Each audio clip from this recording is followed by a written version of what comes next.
Chapter 63. Back to semi-normal.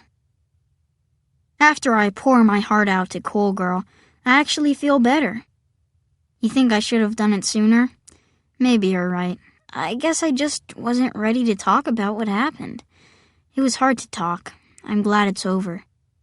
The next morning, my life begins a slow but steady return to its pleasant subnormal and somewhat abnormal normality.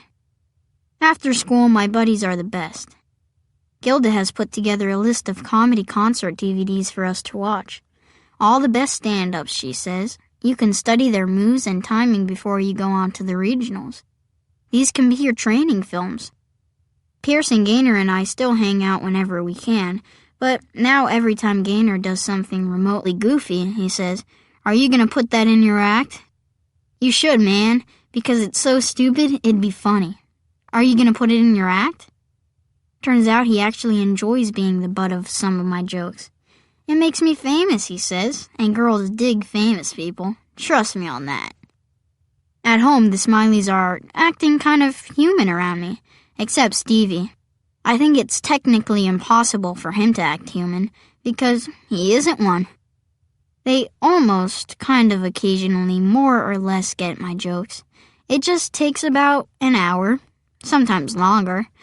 "Oh," says Uncle Smiley, "I get it now. The ring-dings Frank serves at his diner are chocolate-covered yo-yos because both objects are round and about the same size and width, and he likes to play with yo-yos." Oh, that's funny. Very amusing. Aunt Smiley is a much better actor. She also took the time to look up a lot of different ways to tell me I'm funny. "You're hysterical, Jamie." Or, "That's a real knee-slapper, Jamie." And, "My, Jamie, what a waggish, witty, and whimsical way with words." Yep, I'm not only funny, I'm jolly, comical, and humorous too. So things are definitely looking up in Smileyville. Even old Smiler is grinning most of the time. I'm definitely the luckiest guy I know. Chapter 64. Zombies on Parade! So, did being crowned New York State's funniest kid comic change my life? A little. Couldn't hurt, right? Better than a sharp stick in the eye. For instance, one morning the zombies all got together and carried me to school. They said my act was so funny, they caught it on SpookTube. They laughed their butts off. And talk about applause. When these guys give you a hand, they give you a hand. Fortunately, none of the zombies wanted to eat me. "You a comedian," one drooling ghoul grumbled. "You taste funny." Chapter 65. Mob Scene by the Sea. That Saturday, when I head over to Uncle Frankie's Good Eats by the Sea, there was a line out the door because so many people wanted to come in and congratulate me behind the cash register. Maybe you've seen the satellite photos. The line is about 10 miles long, and every person in it wants one joke from me and one chocolate-covered yo-yo from Uncle Frankie. There are so many people on the streets of Long Beach that the President of the United States calls because he's worried we might exceed the island's weight limit and all end up at the bottom of the ocean with SpongeBob. Not really, guys. There is no such thing as SpongeBob. Or a line that long. But Mr. Brzezinski is sitting on a stool at the counter all day so we can share a few words with any new customers who meet me for the first time. Jamie Grimm? He funny. Chapter 66. A Sunday Drive into My Past. On Sunday, the Smileys take me and Cool Girl upstate to visit the place I called home right before I moved to Smileyville. The Hope Trust Children's Rehabilitation Center. What we patients all called the Hopeless Hotel. It's a special hospital for kids who've been in horrible accidents or have other kinds of super serious medical conditions. It's where I spent nearly a year recovering from the severe trauma of the car wreck. Hope Trust is totally supported by private money. I don't think anyone hosts a telethon for it, but someone should. Maybe someday I will. As we cruise the corridors, I see one of my old friends. Like Carly. She has tubular myopathy. It makes her muscles weak. A lot of kids who have it die before they're 1. Carly is 8. She's what you might call a fighter. She's been checking in and out of Hope Trust her whole life. This is where she learned how to walk. You'll get there too, Jamie, she says. Thanks. Jamie? I can't believe it. When I was at Hope Trust, Derek, who's 17, couldn't walk or talk. Heck, he could barely breathe. I remember he had so many tubes coming out of his body. Some of the other kids called him Scuba Dude. Derek had been tossed out of a car just like me, but while I landed on my butt, Derek landed on his head. As a result, he more or less sprained his brain and ended up with all sorts of neurological damage. Now he's walking with a cane and talking. Good to see you, man, says Derek. You too. Remember when I was totally zonked out and all you kids called me Scuba Dude? Yeah. I heard that, man. I heard every word. He winks and smiles. We knock knuckles. I'm late for PT. Enjoy. Yeah, that's gonna happen. I remember PT. Physical therapy. It's like gym class, but with a little medieval torture action tossed in. Hey, I can't complain. PT is what got me out of that bed and into this chair. Okay, I guess we shouldn't have called this place the Hopeless Hotel, but we all did. Mostly because we all thought we were hopeless cases until someone, usually a doctor or a nurse or a physical therapist, showed us we weren't. I want you to see something, I say to Cool Girl. I take her to the hospital's patient library. One whole section of the bookshelves is crammed with joke books. The doctors and nurses up here always said laughter is the best medicine. So they'd bring me a couple of these books, and every day I'd read all I could about comedians and jokes and comedy sketches. Even when nobody thought I'd live, I kept reading joke books, and you know what? What? I think all that laughing is what kept me alive. Chapter 67. Laughter really is the best medicine. We meet up with the Smileys again in the hospital cafeteria. You know, the Smileys are turning out to be good people. With one major exception, of course. The place is packed. It's wall-to-wall wheelchairs and walkers, and medical people dressed in pastel-colored scrubs. I scan the tables, and all I see are tired medical workers, scared parents, and sad kids. I see myself a year ago. The place is totally quiet except for a few coughs and the clink of silverware on plates. Not exactly like Gotham, whispers Cool Girl out of the side of her mouth. I sigh, then I start to grin. Says who? Give me a hand, you guys. Need just a little help. Cool Girl, the Smileys, this orderly I remember named Bob, and yes, even Stevie all grab hold of my chair, hoist me up, and prop me on top of an empty table. Good afternoon, ladies and gentlemen. My name is Jamie Grimm. I don't know if you heard about it, but maybe a week ago, some idiots in New York City named me the funniest stand-up comedian kid in all of New York. I have one question for those judges. Are you people blind? I haven't stood in over a year. A few chuckles ripple through the cafeteria. I live in Long Beach. That's on Long Island. We're famous for our zombies.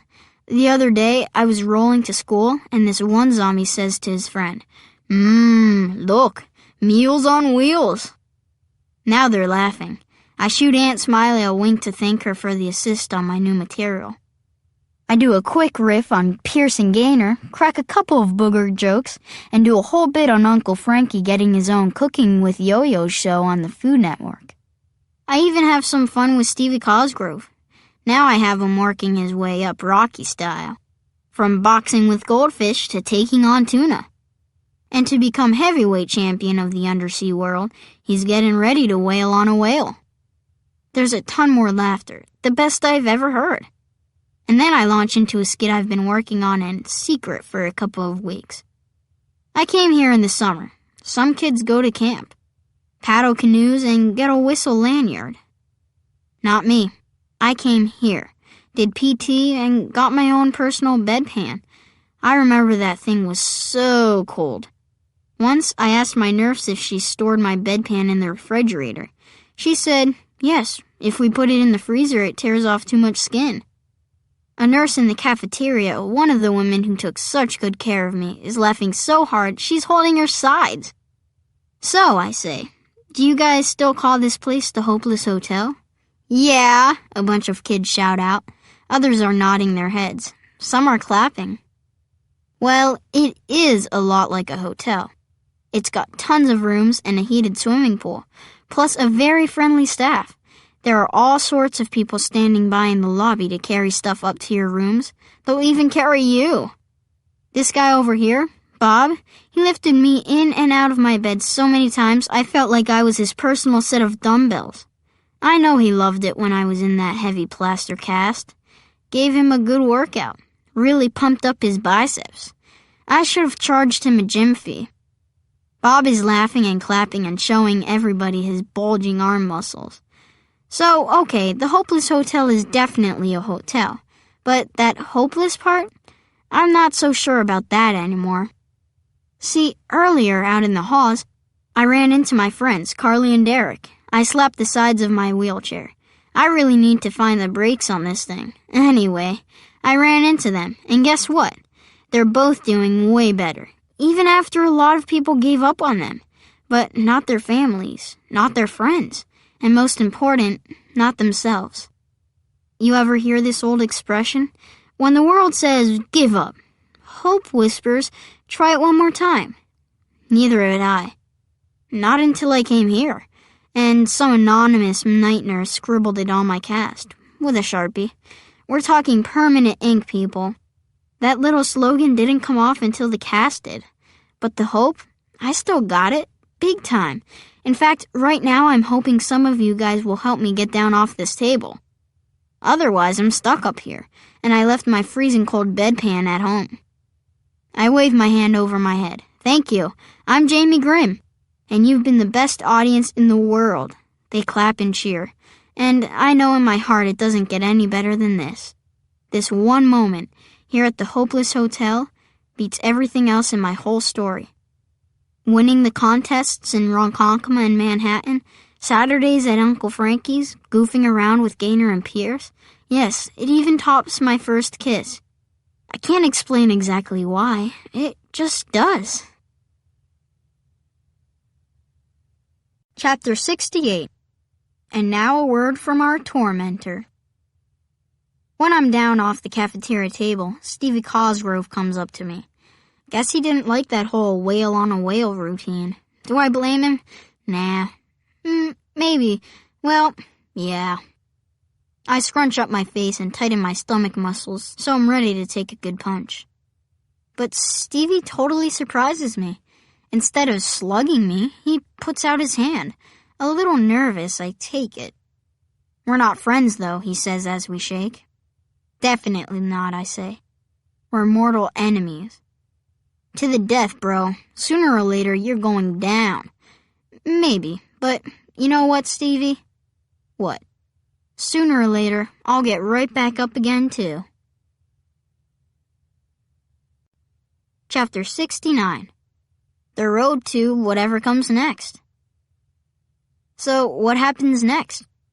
Well, I'm not exactly sure because it hasn't happened yet. But here's a little trailer for things you can maybe, kind of, sort of, expect in the next audiobook. It's on to Boston and the Northeast Regionals.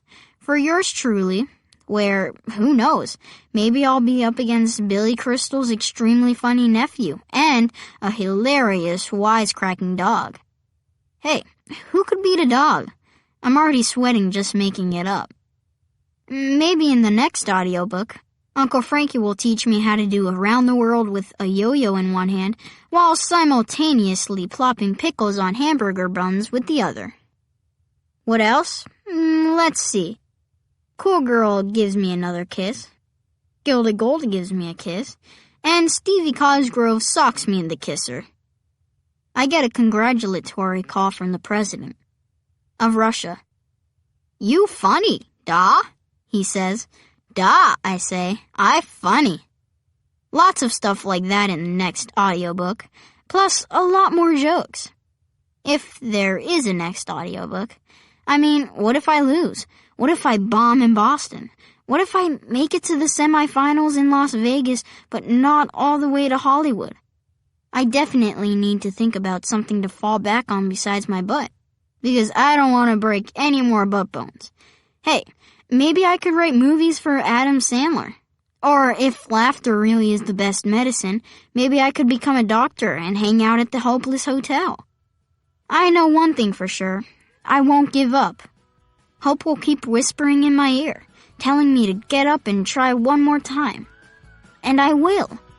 Even though I totally agree with what Stephen Wright says. You can't have everything. Where would you put it? Hey, thanks for hanging out and listening to my story. Until next time, I'm Jamie Grimm. I'm the luckiest kid in the world. And for now, at least, I'm the funniest kid in New York. P.S. From Jamie. Have you ever wanted to crack up your friends and family? Well, the first thing you're going to need are some can't-miss jokes. The web is full of sites that'll help you get started. Here are some of my favorites. kids.yahoo.com/jokes. Jokesbykids.com. Ducksters.com/jokes for kids. iFunny. Written by James Patterson and Chris Grabenstein. Read by Frankie Sirach. Illustrations by Laura Park.